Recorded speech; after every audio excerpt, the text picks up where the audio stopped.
अस्सलाम वालेकुम dear students, my name is Zafran Sajid और आज की इस वीडियो लेक्चर में मैं आप सबको वेलकम करता हूं। आज हम सीएसएस अप्लाइड मैथ्स 2024 के पेपर में क्वेश्चन नंबर 2 के बी पार्ट को डिटेल से डिस्कस करेंगे। वीडियो स्टार्ट करने से पहले मैं आपसे रिक्वेस्ट करता हूं कि आपने अगर अभी तक मेरा चैनल सब्सक्राइब नहीं किया तो प्लीज़ इसको जल्दी से सब्सक्राइब करें और बेल आइकन के बटन को भी प्रेस करें ताकि आपको मेरी अपकमिंग वीडियोज़ की नोटिफिकेशन ईजिली मिल जाए। So let's start our lecture.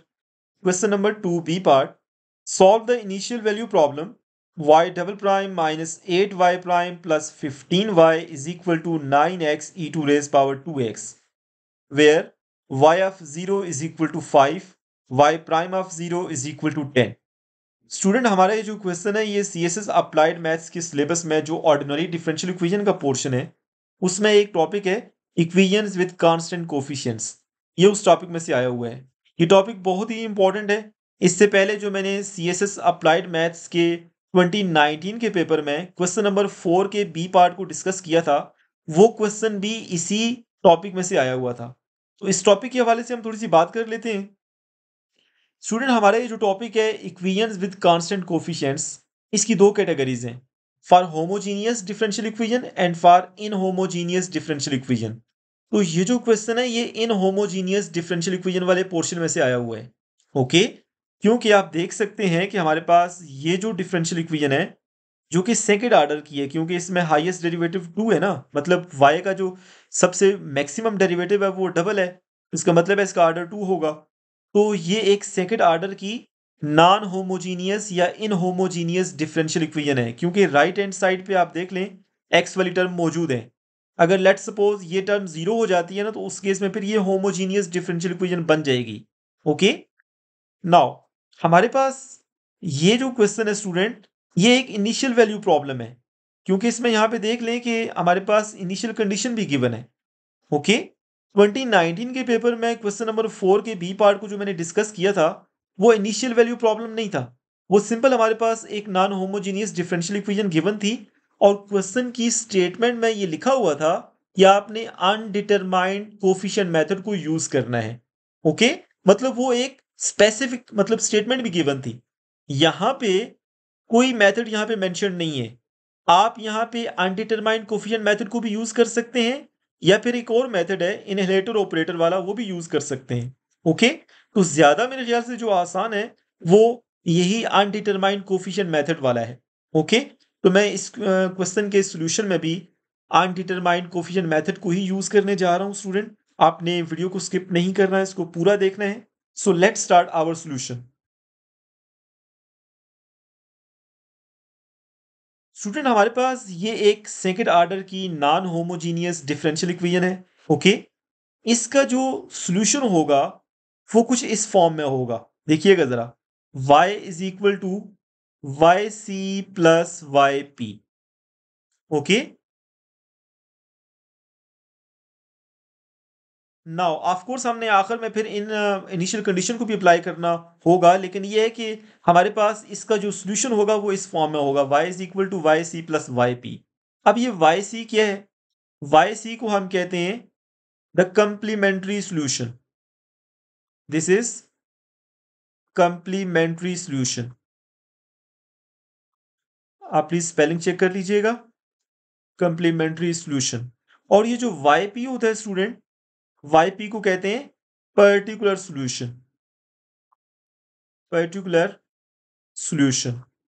Okay, अब वाई सी कैसे फाइंड करेंगे और वाई पी कैसे फाइंड करेंगे? वाई सी जो है ना वो तो इनहेलेटर ऑपरेटर वाले मेथड में भी और अनडिटरमाइंड कोफिशिएंट वाले मेथड में भी एक ही तरह से फाइंड होता है। ओके, और वो कैसे फाइंड होता है? By means of axillary equation. Okay, now सबसे पहले मैं वाई सी फाइंड कर लेता हूं। मैं यहां पे मेंशन कर रहा हूं student, here we are going to use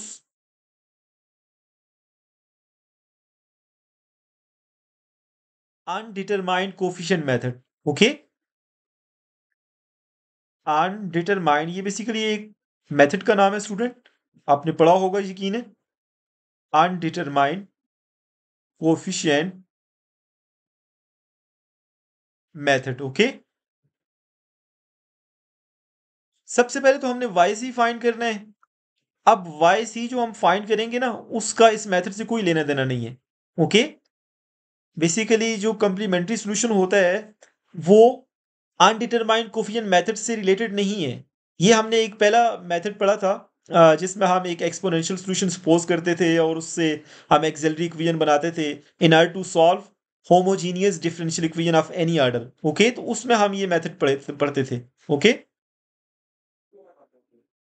उसमें हमने इस मेथड को पढ़ा था। Okay, now I am going to find y c. How can we find y c? Student, we need to consider the corresponding homogeneous differential equation of this given non-homogeneous differential equation. मतलब हमारे पास ये जो non homogeneous differential equation given है, इसके corresponding जो homogeneous differential equation होगी हमने उसको कंसीडर करना है। सिर्फ राइट हैंड साइड को जीरो करना है आपने। मैं यहां पे लिख रहा हूं the corresponding homogeneous differential equation, the corresponding homogeneous differential equation क्या होगी भाई? सिंपल, हमारे पास y double prime minus 8y prime plus 15y this is equal to 0। Okay, now हमने क्या करना है स्टूडेंट? हमने इस होमोजीनियस डिफरेंशियल इक्वेशन का सॉल्यूशन फाइंड करना है। We need to suppose let y is equal to e to raise power mx। ये आपके पास एक एक्सपोनेंशियल सॉल्यूशन है जो कि हमने लेट कर लिया है स्टूडेंट। अब इस एक्सपोनेंशियल सॉल्यूशन का हमने फर्स्ट डेरिवेटिव लेने हैं, फिर सेकंड डेरिवेटिव लेने हैं और यहां पे इस इक्वेशन में पुट कर देना है। इसको मैं 1 कह रहा हूं। ओके, सो y प्राइम जब मैं फाइंड करूंगा भाई तो क्या हो जाएगा? m e to raise power mx। आपको पता है इसका डेरिवेटिव कैसे लेते हैं? y डबल प्राइम फाइंड करूंगा तो m square e to raise power mx। आप इन दोनों को along with the value of y यहां पे पुट कर दें। और एक बात याद रखेंगे, ये जो हमने एक्सपोनेंशियल सॉल्यूशन लिया है ये नॉन जीरो है। ओके, नाउ मैं इसको पुट कर देता हूँ। पुट इन 1 कर रहा हूं मैं। देखिएगा जरा, जब मैं इसको 1 में पुट करता हूँ y डबल प्राइम की जगह पे क्या आ जाएगा भाई? m square e to raise power m x minus 8 और y प्राइम की वैल्यू पुट कर दें प्लस 15 और y की वैल्यू पुट कर दें, this is equal to 0। Now student, यहां से अब मैं e to raise power m x को कॉमन ले रहा हूं तो भाई हमारे पास क्या बचा? M square minus 8m plus 15 this is equal to 0। अब हमने ये कहा है कि एक्सपोनेंशियल सॉल्यूशन जो हमने लेट किया है वो नॉन जीरो है। What does this mean? यहां से स्टूडेंट ये जो e to raise power m x है ना, ये कभी भी जीरो नहीं होगा। Okay, e to raise power m x does not equal to zero, क्योंकि हमने एक नॉन जीरो सोल्यूशन लेट किया था। What does it mean? कि हमारे पास ये जो ब्रैकेट में टर्म है ना, m square minus 8m plus 15 this become 0। और इसको क्या कहते हैं भाई? इसको कहते हैं axillary equation of the given differential equation. Okay, not given differential equation, बल्कि ये जो हमने होमोजीनियस डिफरेंशियल इक्वेशन कंसीडर की थी ना, ये उसकी एक्सिलरी डिफरेंशियल इक्वेशन है।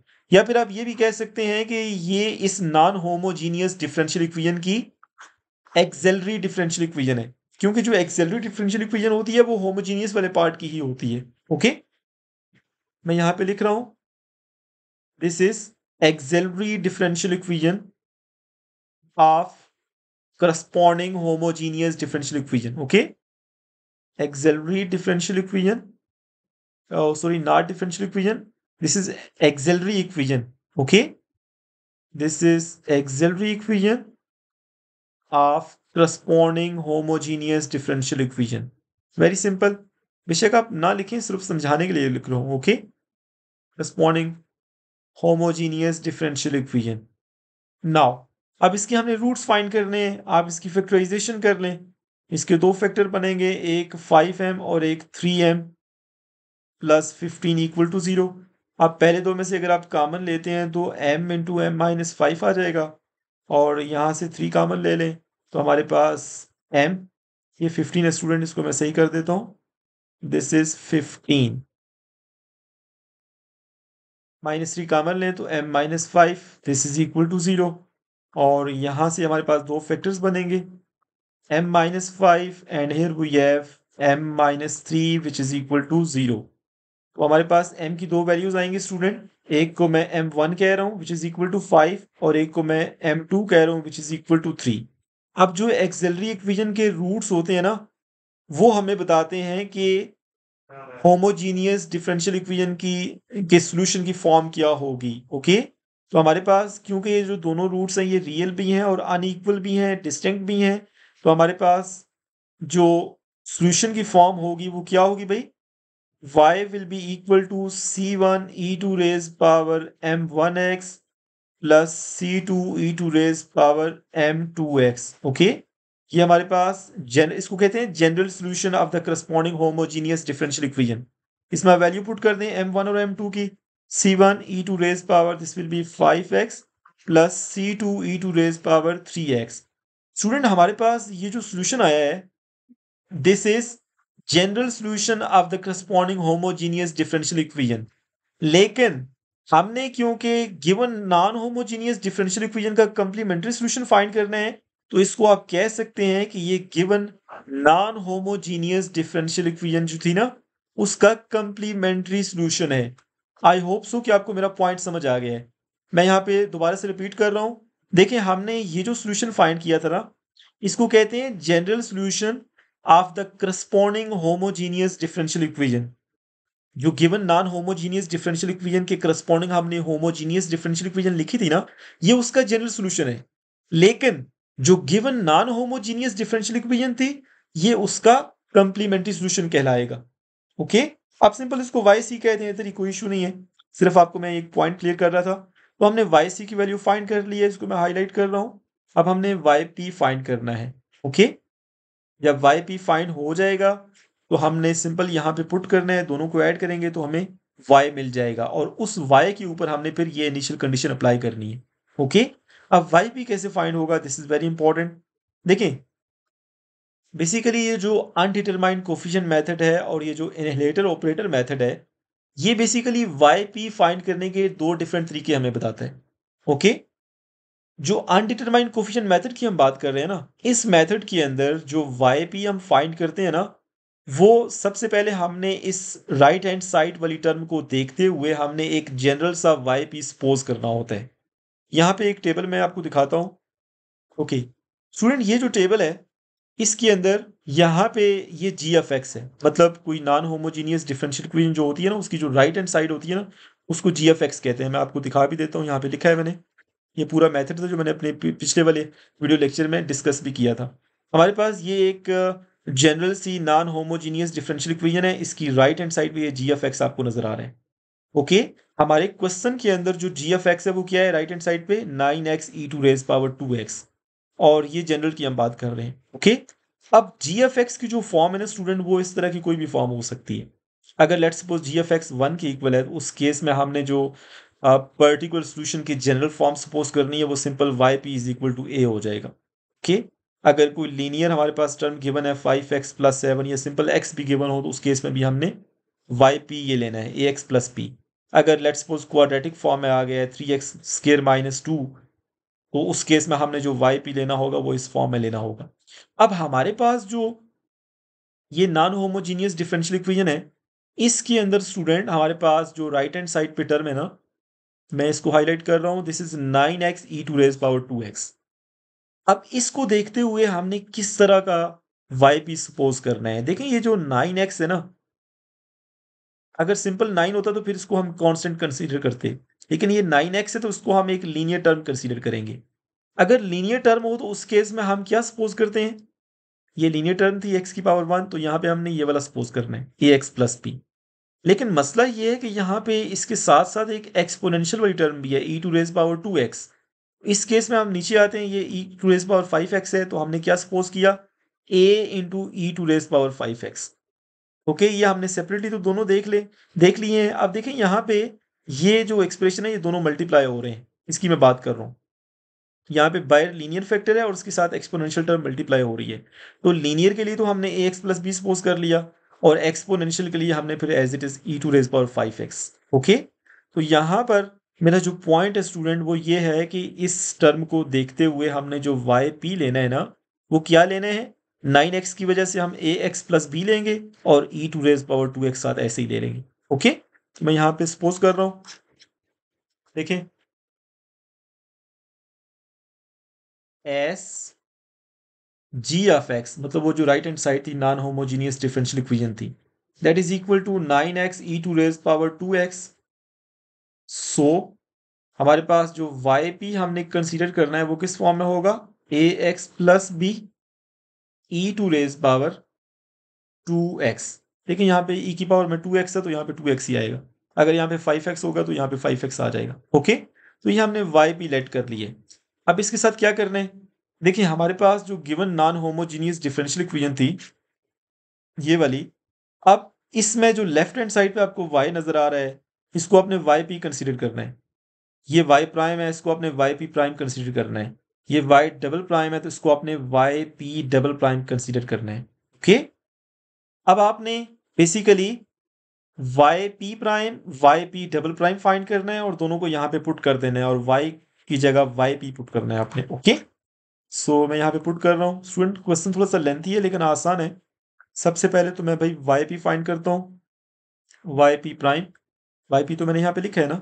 अब इसका मैं यहाँ पे प्रोडक्ट रूल यूज करूंगा तो सिंपल ये a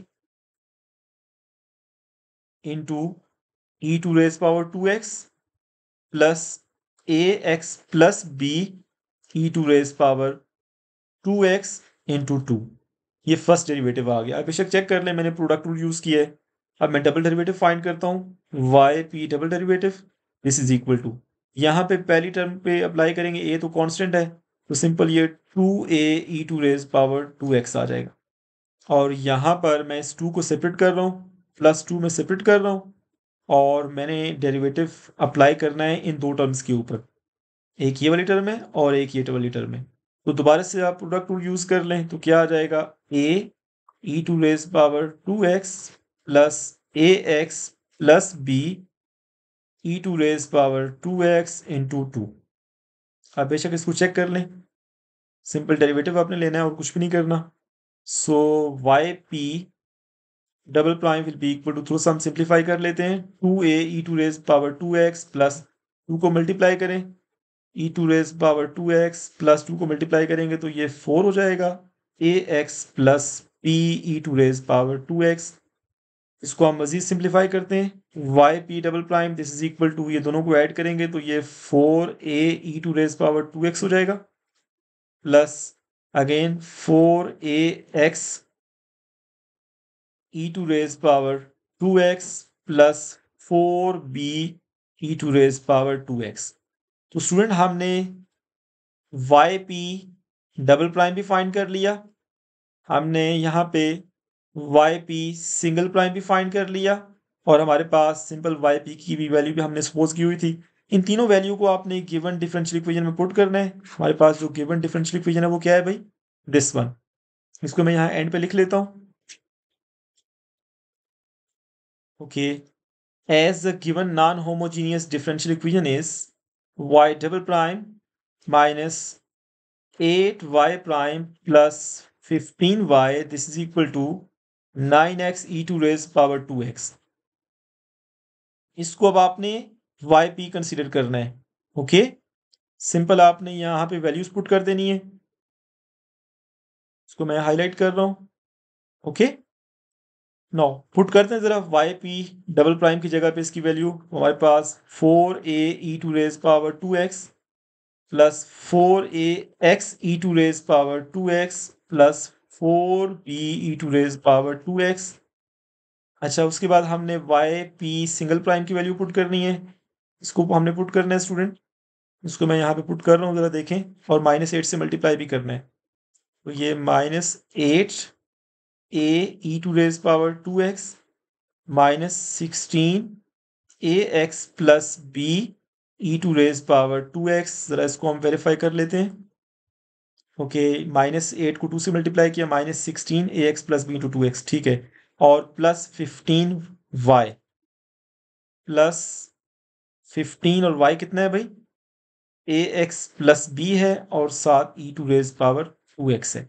और राइट हैंड साइड पे जो टर्म है उसको मैं एज इट इज लिख रहा हूँ, ओके, हमने बेसिकली ए बी की वैल्यू फाइंड करनी है। ओके, कैसे फाइंड करेंगे? देखें, हमने क्या करना है, अब कंपैरिजन करना है। राइट हैंड साइड पे देखें x into e to raise power 2x है, एक तो ये टर्म आ गई। इसके कोफिशिएंट को आपने कंपेयर करना है दोनों साइड पे। ये लेफ्ट साइड पे ये टर्म है, देख लें जरा, मैं पहले हाईलाइट कर रहा हूँ। और यहाँ पर भी ये टर्म है, इसको हम थोड़ा सा सिंप्लीफाई करें और यहाँ से भी हमें ये टर्म मिल जाएगी। अब मैं यहाँ पे कंपेयर कर रहा हूँ student, by comparing coefficients of x into e to raise power 2x। तो लेफ्ट साइड पे देखें, ये पहली टर्म में तो x है ही नहीं है, दूसरी टर्म में x e to raise power 2x है, इसका कोफिशिएंट 4a आ गया। और यहाँ पे नहीं है, यहाँ भी नहीं है। अब यहाँ की बात करें तो ये -16a आएगा और यहाँ पर +15a आ जाएगा। इसको आप थोड़ा सा सिंप्लीफाई करके लिखें तो आपको समझ आ जाएगी। राइट हैंड साइड में सिंपल 9 है। अब लेफ्ट हैंड साइड को हम सॉल्व करते हैं तो हमारे पास, देखिए हमारे पास 4 + 15 करेंगे तो 19, 19 में से 16 माइनस करें तो 3a will be equal to 9 और a की वैल्यू हमारे पास कितनी आ गई? 3 आ गई। अब इस तरह से हमने b की वैल्यू फाइंड करनी है। देखें, अब हमारे पास लेफ्ट साइड पे अगर आप देखें तो a इंटू ई की पावर 2x है। या फिर आप ऐसे कर लेना, ई टू रेज पावर 2x के कोफिशिएंट को कंपेयर कर लें। राइट हैंड साइड पे मैं सिंपल लिख लेता हूँ 0 into e to raise power 2x। ये मैंने खुद से लिखा है, मैं इसके कलर चेंज कर देता हूँ। ये मैंने खुद से लिखे है। Okay, just a minute. Okay, ये मैंने खुद से लिखा है स्टूडेंट, क्योंकि जीरो के साथ मल्टीप्लाई होगा दोबारा जीरो ही बन जाएगा, इसका कोई फर्क तो नहीं पड़ने वाला ना। मैंने लिखा क्यों है, ताकि दोनों साइड पे हम ई टू रेज पावर 2x के कोफिशिएंट को कंपेयर कर सकें। तो उसको मैं यहाँ पे लिख रहा हूँ, जरा देखिएगा। हमारे पास लेफ्ट साइड पे ई टू रेज पावर 2x ये वाली पहली टर्म है, इसके साथ 4a लिखा हुआ है और ये नहीं है। अब यहाँ पे ई टू रेज पावर 2x का जो कोफिशिएंट है वो 4b है, +4b आ गया। नेक्स्ट यहाँ पे ई टू रेज पावर 2x का कोफिशिएंट -8a है, ठीक है। और यहाँ पर हमारे पास ये -16b हो जाएगा और इसी तरह से यहाँ पर +15 b हो जाएगा विच इज इक्वल टू 0, क्योंकि राइट हैंड साइड में ई टू रेज पावर 2x का जो कोफिशिएंट है वो 0 है। अब इसको मैं सिंप्लीफाई करता हूँ, जरा देखिएगा। 4a -8a कितना बनेगा? -4a। सिमिलरली 4b और -16b, -12b और +15, तो ये बेसिकली -3b आएगा विच इज इक्वल टू 0। ए की वैल्यू पुट कर दें, -4 इंटू 3, ये जो ए की हमने यहाँ पे फाइंड किया इसको पुट करना है, -3b which is equal to 0। और यहाँ से स्टूडेंट हमने b की जो वैल्यू फाइंड करनी है that will be equal to -12 which is equal to 3b। और हमारे पास जो b की वैल्यू आएगी दैट वुड बी -4। इसको हम एक दफ़ा वेरीफाई कर लेते हैं। यहाँ से b की वैल्यू मुझे ऐसे फील हो रहा है शायद हमने गलत लिखा है। देखें, हमारे पास ये 4b था student, this is 4b plus और -16b। तो ये हमारे पास -12 बचेगा और -12 + 15 करेंगे तो +3 बचेगा। यहाँ पे मिस्टेक किया हमने, ये प्लस है। ओके, तो हमारे पास ये माइनस हो जाएगा और आखिर में हमारे पास जो b की वैल्यू आएगी that would be equal to b is equal to +4। I hope so आपको ये पॉइंट समझ आ गया। नाउ अब हमने a और b की वैल्यू कहाँ पुट करनी है स्टूडेंट? हमने जो yp लेट किया था वो क्या था भाई? yp जो हमने जनरल सोल्यूशन लेट किया था, जनरल पर्टिकुलर सोल्यूशन लेट किया था, ax plus b into e to raise power 2x। यहाँ पर a और b की वैल्यू पुट कर दें, yp will be equal to 3x, sorry this is 3x plus 4 into e to raise power 2x। Okay, अब ये हमने yp भी फाइंड कर लिया और yc तो हम पहले ही फाइंड कर चुके हैं। तो हमारे पास स्टूडेंट जो फिर जनरल सोल्यूशन बनेगा वो क्या बनेगा? y is equal to y c plus y p, ये जो हमने ऊपर स्टार्ट में लिखा था। ओके, अब यहाँ पे वैल्यू पुट कर दें, वाई सी कितना था? c1 e to raise power 5x plus c2 e to raise power 3x और yp पुट कर दें, this is 3x plus 4 e to raise power 2x। तो ये हमने बेसिकली जनरल सॉल्यूशन फाइंड कर लिया। अगर तो एग्जामिनर आपसे कहे कि आपने जनरल सॉल्यूशन फाइंड करना है तो आपने यहाँ पे क्वेश्चन को स्टॉप कर देना है। लेकिन अब हमारा जो क्वेश्चन है स्टूडेंट, इसमें क्योंकि ये एक इनिशियल वैल्यू प्रॉब्लम है, तो इसमें इनिशियल कंडीशन भी गिवन है, इनको भी हमने अप्लाई करना है। सबसे पहले क्या है, y of 0 is equal to 5 है और y प्राइम ऑफ 0 10 के इक्वल है। मैं यहाँ पे लिख रहा हूँ, देखिए हमारे पास जो इनिशियल कंडीशन है y of 0 this is equal to 5। Similarly y prime of 0 किसके इक्वल है भाई, 10 के इक्वल है। अब आपने इन दो कंडीशन को जहन में रखते हुए आपने यहाँ पे C1 और C2 फाइंड करना है। ये जो इनिशियल कंडीशंस होती हैं या जो बाउंड्री कंडीशंस होती हैं ना, इनको यूज करके हम जो कांस्टेंट होते हैं ना जनरल सॉल्यूशन के अंदर, उनको फाइंड करते हैं। तो हमारे पास ये बेसिकली y के इक्वल है। तो अब सबसे पहले मैं पहली कंडीशन अप्लाई करता हूँ, y of 0 is equal to 5। तो यहाँ पे y ऑफ 0 बेसिकली इसको आप लिख सकते हैं ना, इसको सिंपल आप लिख लें y ऑफ x भी तो लिख सकते हैं ना इसको, क्योंकि इसकी राइट हैंड साइड में x वेरिएबल है, तो y ऑफ x लिख लें इसको आप। तो हमारे पास जो y ऑफ 0 है, आपने x को रिप्लेस करना है 0 से, तो लेफ्ट साइड पे ये C1 e to raise power 0 0 1 हो जाएगा, प्लस C2 ये भी 1 हो जाएगा साथ, प्लस यहाँ पे 3 इंटू 0 0 हो जाएगा, प्लस 4 आ जाएगा। ओके, अब y ऑफ 0 तो 5 के इक्वल है, और यहाँ से स्टूडेंट इसकी जगह हम 5 पुट कर देते हैं, और C1 प्लस C2 प्लस 4, और यहाँ से जो इक्वेशन बनेगी वो क्या बनेगी, C1 plus C2 is equal to 5 minus 4 1। तो हमारे पास ये एक इक्वेशन बन गई है। अब इसी तरह से स्टूडेंट हमने अब दूसरी कंडीशन अप्लाई करनी है। देखिए हमारे पास दूसरी कंडीशन क्या थी, y prime of 0 is equal to 10। सबसे पहले तो मुझे इसका डेरिवेटिव लेना है ताकि मेरे पास y प्राइम आ जाए, तो मैं इसका y प्राइम ले लेता हूँ। चलिए मैं यहाँ पे ले रहा हूँ y प्राइम ऑफ x, और राइट साइड पे डेरिवेटिव लें तो 5c1 e to raise power 5x, 3c2 e to raise power 3x, और इसका आप डेरिवेटिव ले लें, इस पे आप बेशक प्रोडक्ट रूल यूज कर लें, plus 3 into e to raise power 2x plus 2 into 3x plus 4 e to raise power 2x। आप जरा इसको वेरीफाई कर लीजिएगा। ये मैंने इसका यहाँ पे फर्स्ट डेरिवेटिव ले लिया। अब फर्स्ट डेरिवेटिव में यहाँ पे आपने x को 0 से रिप्लेस करना है, तो यहाँ पे ये 0 आ जाएगा, और राइट साइड पे 5c1 E to raise power 0 1 हो जाएगा, plus 3c2 plus 3 plus 8। Okay, और यहाँ पे y प्राइम ऑफ 0 की जगह 10 पुट कर दें, हमारे पास ये गिवन है। इसको हम सिंप्लीफाई कर लेते हैं भाई, और ये आपके पास 11 आ गया। तो इस तरह से 5c1 plus 3c2 this is equal to 10 minus 11 करेंगे तो -1 आ जाएगा। ओके, तो हमारे पास ये स्टूडेंट हमने जो दो इनिशियल कंडीशन गिवन थी, एक फंक्शन पर और एक उसके डेरिवेटिव पे, हमने वो यूज करके दो इक्वेशंस बना ली हैं। अब पहली इक्वेशन में से आप C1 की वैल्यू निकाल लें, तो हमारे पास C1 किसके इक्वल आ जाएगा भाई, 1 माइनस C2। अब इसको आप दूसरे में पुट कर दें, सो मैं यहाँ पे दूसरे में पुट कर रहा हूँ, 5 into 1 minus C2 plus 3c2 is equal to -1। अब इसको मैं सिंप्लीफाई करता हूँ, तो -3c2 plus 3c2 -5c2 plus 3c2, तो हमारे पास -2c2 plus 5 is equal to -1। इसको आप देख लीजिएगा, मैं डायरेक्ट कर रहा हूँ, -6 और -2 करेंगे तो ये 3 आ जाएगा। ओके, नाउ अब स्टूडेंट हमने यहाँ पे C2 को यहाँ पे पुट करना है, और यहाँ से C1 की वैल्यू आपको मिल जाएगी, this is equal to -2। I hope so आपको इसकी अंडरस्टैंडिंग हो गई है। यहाँ पे क्वेश्चन खत्म नहीं होता, बल्कि एक लास्ट स्टेप रहता है जिसमें हमने इस जनरल सॉल्यूशन के अंदर हमने C1 और C2 की वैल्यू पुट करनी है। सो मैं यहाँ पे पुट कर रहा हूँ।